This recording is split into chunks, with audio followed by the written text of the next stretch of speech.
Assalamualaikum warahmatullahi wabarakatuh. Perkenalkan dengan saya Eka Fidela Krisyanti dari kelas 3A Akuntansi dengan NPM 221202004. Di sini saya akan menginterpretasikan output SPSS dalam pengerjaan ujian akhir semester mata kuliah statistik. Langsung saja di soal yang pertama, yaitu tentukan 3 variabel, 2 sebagai variabel bebas atau independen, dan 1 sebagai variabel tak bebas atau dependen. Di sini saya variabel bebasnya X1 menggunakan luas bangunan dan X2 menggunakan luas tanah. Terus untuk variabel terikat atau dependennya yaitu Y saya menggunakan harga tanah. Langsung saja lanjut ke soal yang kedua, yaitu buatlah data sembarang dari 3 variabel yang telah Anda tentukan di nomor 1, masing-masing sebanyak 30 data kemudian input ke dalam SPSS. Nah, itu tabel yang saya tempelkan ke dalam Word, itu udah saya input ke dalam aplikasi SPSS. Kemudian langsung saja soal nomor 3, yaitu lakukan analisis regresi sampai menghasilkan output. Output bisa di-copy ke Word, kemudian diberi penjelasan sebagai interpretasi analisis regresi hanya sampai uji hipotesis saja. Mulai dari persamaan regresi, koefisien determinasi, uji hipotesis secara simultan, dan uji hipotesis secara parsial. Nah, dari data yang udah saya input tadi, kemudian muncul output dari SPSS-nya, yang antara lain yaitu ada variabel entered atau remove, terus ada model summary, ada ANOVA, ada koefisien. Langsung saja kita ke interpretasi output SPSS-nya. Yang pertama itu ada persamaan regresi atau tabel koefisien ya teman-teman. Nah, langsung saja.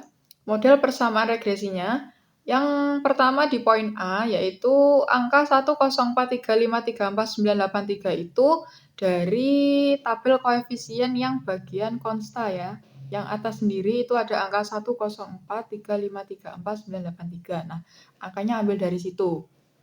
Artinya, apabila luas bangunan X1 dan luas tanah X2 diasumsikan tidak memiliki pengaruh sama sekali atau sama dengan 0, maka tingkat kepuasan konsumen adalah sebesar 10435349983. Jadi sama ya teman-teman.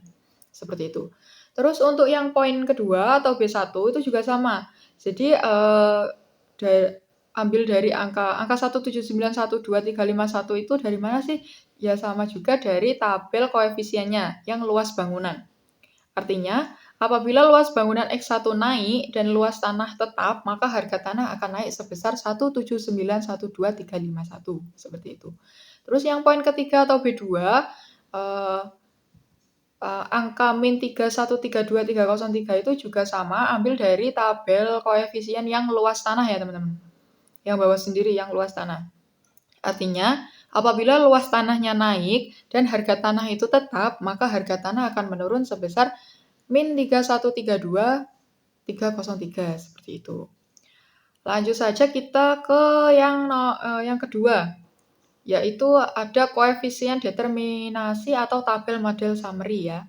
Yaitu ada di model summary-nya, yaitu nilai R² 0,989 menunjukkan besarnya pengaruh dari luas bangunan X1 dan luas tanah X2 terhadap harga tanah adalah sebesar 98,9%.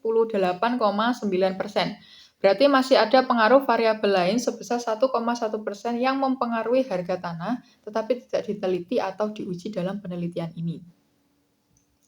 Terus lanjut yang ketiga yaitu ada pengujian hipotesis, yang A, uji F atau pengaruh secara simultan. Nah, pada pengaruh secara simultan ini ada tabel ANOVA ya teman-teman.